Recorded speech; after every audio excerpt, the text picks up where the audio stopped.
Hey y'all, welcome to Peyton Energetics. I'm Peyton, and as you may know, I'm a Pleiadian channel. So in today's Pleiadian point of view, the guides wanted to talk to us about staying in the heart or getting in the heart. Now, this is a concept that you have probably heard all of your spiritual teachers talk about, but the Pleiadians wanted to talk a little bit today about why this is so important and what it actually means. Because as they like to say, this is one of the two most important things we need to do in order to ascend.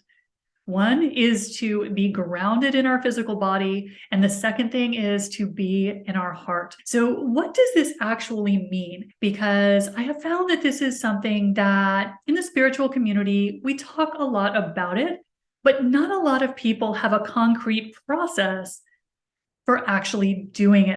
So according to the Pleiadians, the reason why it's so important for us to be in our heart or bring things into our heart is because right now as humans, we are operating from two competing operating systems. Of course, we know that coming from 3D, the way we have always operated is through the mind. So the mind is the 3D operating system. But as we are moving through our ascension process, as we move into the fifth dimension, all of our focus shifts to being heart-centered. So the operating system for 5D is the heart. So what does it mean when the guides tell us to be in our heart? Well, generally what they are talking about is moving our consciousness from our brain, which is where most of us live, into our heart. And what that does is it shifts the operating system we're working from. Because what happens as we shift our consciousness from our mind or our brain into our heart is that we move out of ego and judgment. And of course, those were kind of the hallmarks of 3D, was separation and judgment and ego. And that is why anytime we are centered in the mind, we are in all of those limiting belief patterns of the mind, of 3D. So one of the reasons that the Pleiadians are always encouraging us to get in our heart is because we shift operating systems. And we, for a moment, or as long as we can stay in our heart, we actually step out of all of the limiting programming and beliefs that come from the ego mind. Because the mind is all about judgment, right? It's all about separation.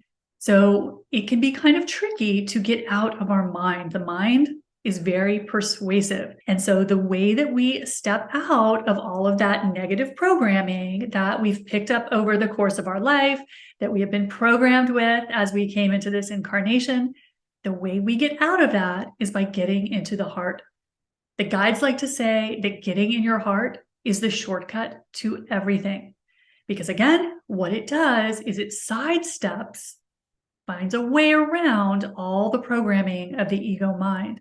So being seated in our heart as often as we can is one of the most important things we can do to move through our ascension process more comfortably. Now, while it seems very simple to just get in your heart, right? We can say that so easily. It's something that's actually incredibly tricky to do. So one thing that I have noticed with so many of my clients is that staying in the heart is one of the most challenging parts of our entire spiritual process.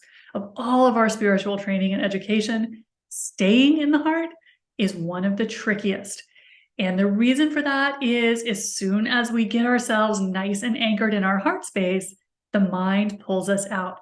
So we find we are in this ping pong game between our heart and our mind.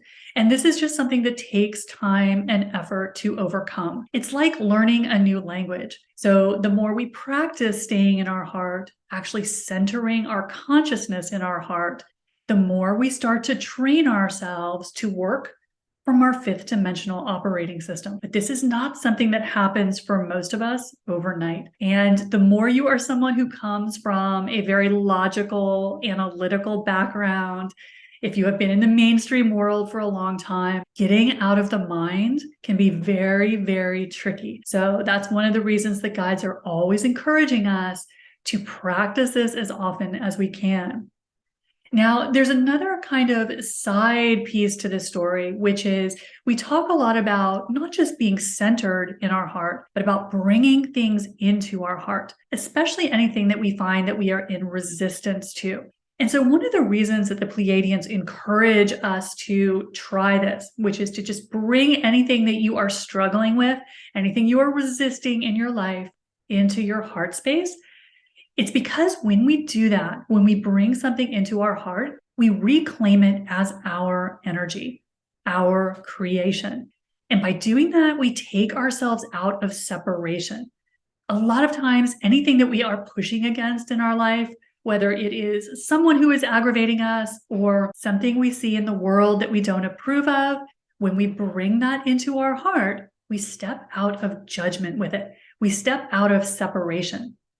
And as we do that, as we bring that thing, that person, whatever the source of the aggravation is, when we bring that into our heart, what happens is we start to strip the negative programming off of it. So we start to strip it out of all of its judgment. We start to strip all the programs and prejudices off of it.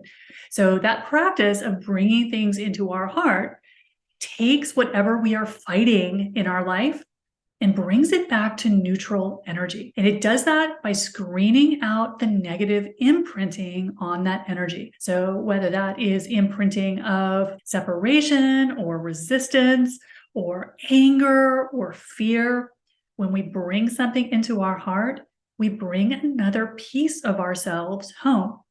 We remove the separation.